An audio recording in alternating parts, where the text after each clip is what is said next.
When Hurricane Rita hit in 2005, the parish had gone 48 years without a significant storm event.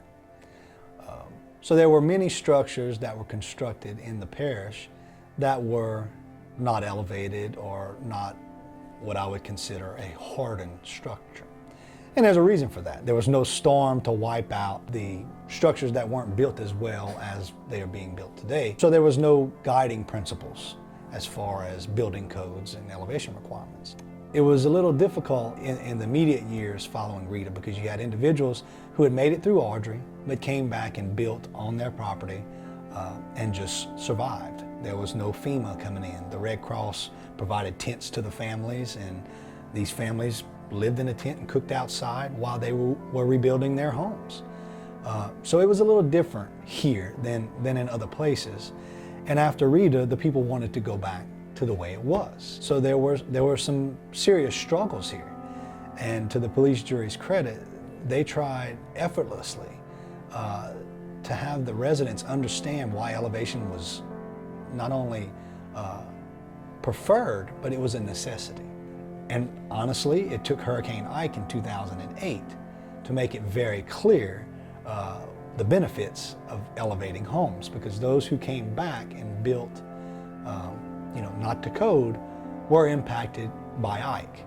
And so Ike made it perfectly clear to our residents why this was a necessity.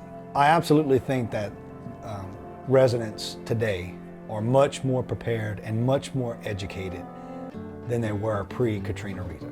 Local governments, again through the assistance of many organizations, have made a conscious effort to illustrate what risk you're accepting living in certain areas, but also how best to prepare yourself if you do choose to live there. So I think great strides have been made in the last 10 years, and our position is much more improved, not only in Cameron, but in all the coastal parishes in Louisiana. One of the major improvements in the police jury has been the implementation of the building codes and elevation requirements. The permitting process has drastically changed in this parish compared to what it was in previous days and times. You know, we're sort of the Louisiana outback, and we don't want people telling us how to build and what to do with our property and things like this. But today it is very clear what the advantages are of participating in programs like elevation programs and having stringent or more stringent building codes in place, again, to protect the residents, to protect the businesses and the families that live here. I think it's something that the parish should be proud of, that it took on a pretty controversial issue. And today, I think when the next storm does hit, and it's not if but when, I don't think the same degree of damages that we experienced with Rita and Ike would present itself. I think we would be much better off. You know, you have the state master plan that's being revised for 2017.